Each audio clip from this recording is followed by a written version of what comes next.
It's Election Day, and as we've been talking about in my home state of Louisiana, at this moment, voters are making choices. They are weighing and measuring and analyzing those choices, those of us here, and we tend to assume, I think, that voters show up with a portfolio of policy positions, weighing candidates' budget proposals against their own economic interests, judging rationally and objectively each cold, hard factor associated with each candidate.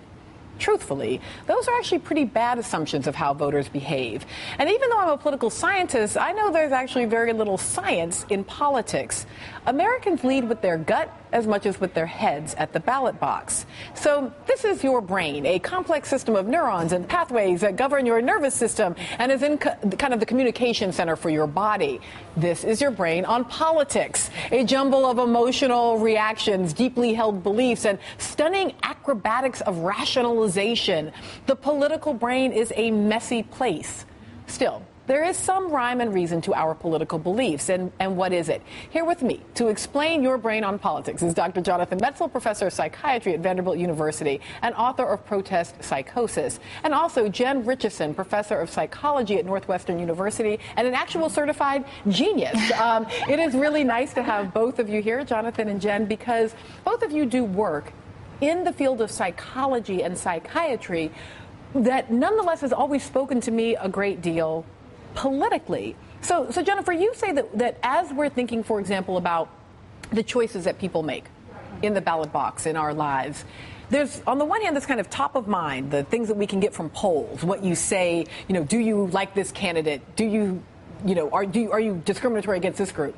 But then there's a whole set of things going on that are implicit that we may not even know about. Tell me a little bit about those differences. That's right. Just like any other decision we have to make in life, it's just political decision is just choosing between, in this case, two candidates. It could be an issue for or against, and we know, yes, we can have elaborated reasons for or against that we've learned through reading or through our friends that learned about, but we also have, as you said, our gut feelings, these automatic reactions that we have toward a particular candidate or policy, and that can come from all sorts of seemingly irrelevant factors, just how someone looks, for instance. Obviously, things like their religion or their race or these other characteristics that we like to think don't really weigh into the sort of rational calculus of for whom we would vote.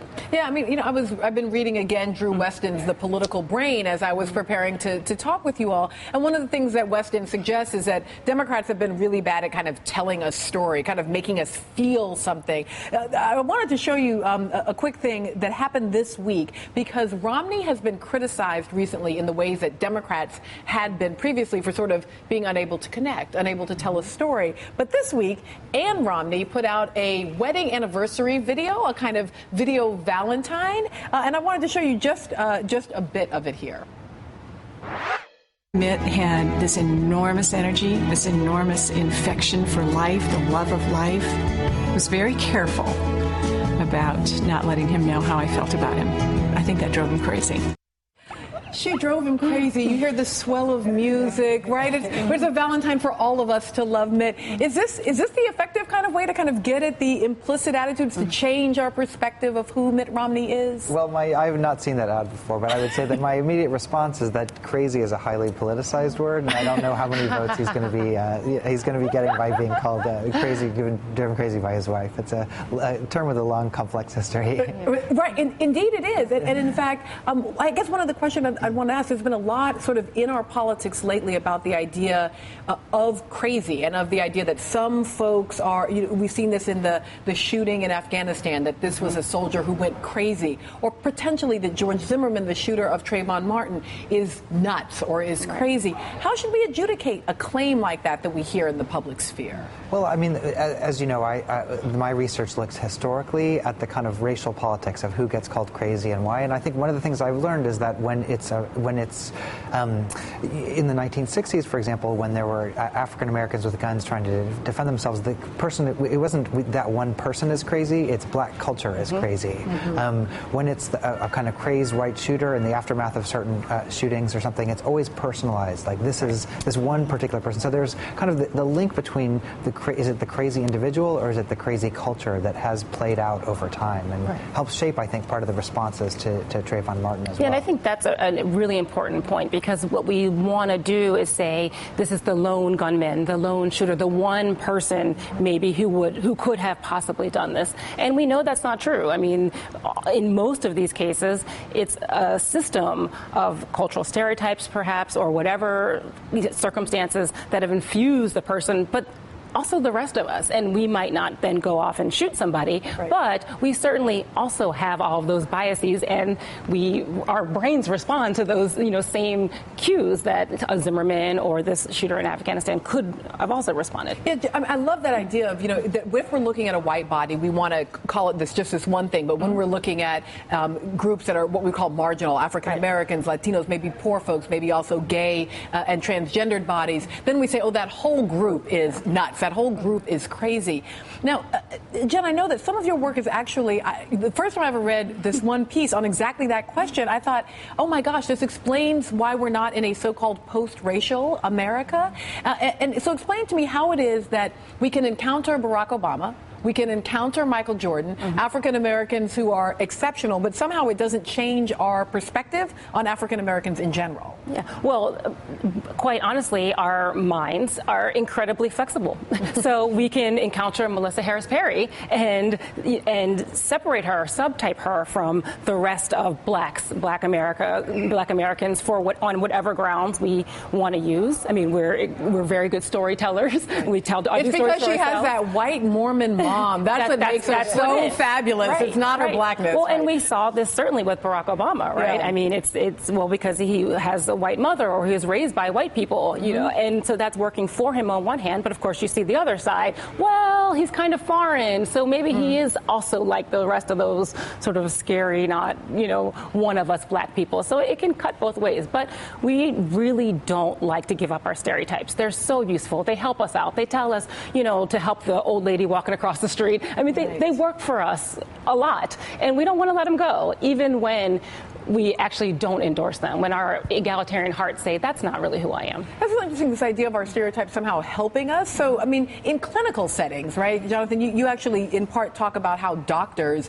interact with patients. Are our stereotypes helpful? Do they help us see the weeping widow and say, oh, okay, this is a type of person? Or do they actually make our interactions, for example, in a clinical setting, worse? Well, what I argue in my book is that, in a way, of course, it's not like the goal of medicine is to eliminate cultural nuance or cultural stereotype. That everybody stereotypes people, and that's part of the nuanced medical interaction that we have. We want to have people talk at multiple levels. And if you have a patient come into a doctor's office and just say, I've had 2 weeks of depressed mood, I've had loss of interest like a robot, in a way, it's a far less meaningful conversation. But what you want to do in the clinical setting is to create a kind of knowledge base with the clinicians so that they're aware of cultural stereotypes, and not only that they can catch their own impulses, but also that they can have conversations with people on a deeper level. And again, as I said earlier, I think that's the danger when we just start deputizing people and say, we're going to train you just about guns, but not about understanding culture. Then in a way, we have years and years of trying to train physicians in understanding just those automatic cultural responses, and it's unbelievably difficult to train and to think about the implications. Now, when we come back, I'm going to suggest that there's a little bit of news this week that suggests maybe we can just drink or take heart medicine to make ourselves sort of more egalitarian and or more conservative. So up next, what more can science tell us about how we'll vote or who we'll trust or what we can do with our stereotypes? We'll dig into that right after the break. Now, all of this just drives the left crazy. They want to go back to that. That's crazy. This drives me crazy watching government. I have to tell you. Well, you know as well as I do that that's crazy. This is what I know gets everybody in the secular left just bonkers about my campaign. They just go crazy. That's cray. Who are you calling crazy? If you don't agree with me, you're crazy. You don't conform to my values, you're crazy. Okay, let's stop the political madness. Political agreements do not stem from mental illness. A particular political position or a policy is never, or usually not, crazy. In fact, using crazy as a stand-in for something you do not agree with simply shuts down the debate because there's no reasoning with crazy, right? As much as you might feel like you are in the twilight zone when our politicians are talking about vaginal probes and banning contraception, this is reality. It is not temporary insanity. And realizing that you are engaging with these political realities, I think, is a key to political change. Back with me at the table to make a thorough examination of our political brains is Dr. Jonathan Metzl of Vanderbilt University and psychologist Jen Richardson of Northwestern University. So on this question of crazy, because when we hear crazy, one of the things we also hear is there's a medical solution to it. So two things came up this week, but I want to put one to you in particular, Jonathan, and it was this language that apparently a heart medication might actually reduce implicit negative racial bias, actually reducing that form of racism we have that we don't realize that we have, and that it's because this medication kind of dampens down our fear response. So I'm reading it and thinking, well, wait a minute, if we just put this medication in the water, for example, in Sanford, Florida, then maybe we would never again have the kind of tragedy that we had in the context of Trayvon Martin, or maybe we would, have more people of color in elected office or something. I mean, can this really end implicit racism? Well, I'll make 2 points, but I'll just say first, anything that we put in the water, I'm for it. But actually, we probably don't really want to anything. Know. We do want to know. There's tons of Prozac in our water for people flushing it. But I 2 points. One is that when I saw that study, there's an interesting historical kind of tension here, because there was a big debate in the 1960s and 1970s about is racism an illness, a mental illness. But the interesting point is that argument was actually being made by black activist psychiatrists, people like Greer and Cobbs in Chicago with in San Francisco with a book called Black Rage, basically saying, yes, there is an illness here, but it's not schizophrenia of African American men. It's actually racism itself is the illness. The second. I've heard similar arguments made by theologians who say that racism is a sin, right? So taking whatever your professional language is and saying that negative thing is the thing that racial bias is. Yeah. And there's a second part here, which I think is even more important, which is that this drives me crazy. These kind of studies, because I think that there's this fantasy that basically racism itself is some kind of individualized problem that can be treated with medication. And whether or not that might be true, the racism is a structural problem. Right. We know this from Stokely Carmichael on down, that basically if you want to address racism, you do it both by interpersonal issues, but also by zoning, school boards, grocery stores, all these kind of issues. And so to individualize racism is to, in a way, negate the ways in which it's a structural phenomenon. Right. So basically, in short, political. I mean, we say structural, but what we mean is that there's politics here. So you're someone, Jen, whose research is around the individual brain, and yet I felt your agreement with Dr. Metzl on this. Yeah, well, I mean, the brain is a product of what environments we bring, we bathe it in, right? I mean, it's not, there's a basic structure there that's prepared for certain types of biases and thoughts and expertise but all of that is learned. And so it's not that this is just human nature and how we are.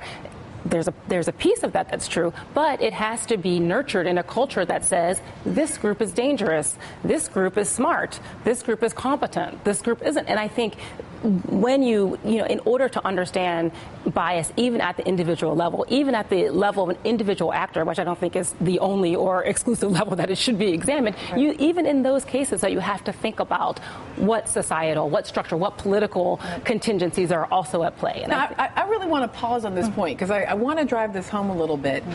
The idea that what we think of as crazy is politically and socially determined, because I think a lot of how we talk about mental illness and mental wellness is pharmaceutical, right? We can just get a pill and we'll cure ourselves of it. Right.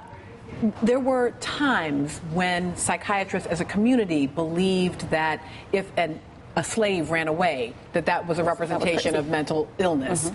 There were times in our very recent past when psychiatrists as a community believed that to be gay was a mental illness.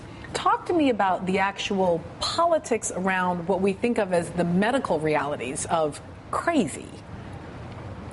Yeah, I mean, I would, I think, looking at the political sense, but also looking at a social psychologist, sort of the crazy serves to stigmatize. Yeah. It serves to otherize. It serves to say, well, we're the rational thinkers here. As you said, people with our values, with our beliefs on our side, our team, right? And those others, they're not just have a different perspective. That might be reasonable. I just don't agree with it. They're crazy. So that also allows, or it motivates in people a sense that I don't even have to try to understand where they're coming from. And you know what? I don't even have to treat them well. Right, because quite honestly, crazy is unpredictable, it's irrational. We need to put those people away or rid ourselves, right? What do we used to do with quote unquote crazy people? We put them away. Put them away, right? Yeah. If I could, so we're going to come back in a bit, and we're going to stay with these questions. But I think maybe I'm just going to set a new rule starting here on the MHP show. We're not going to call people we disagree with crazy. In the meantime, it's time to preview Weekends with Alex Witt. Alex.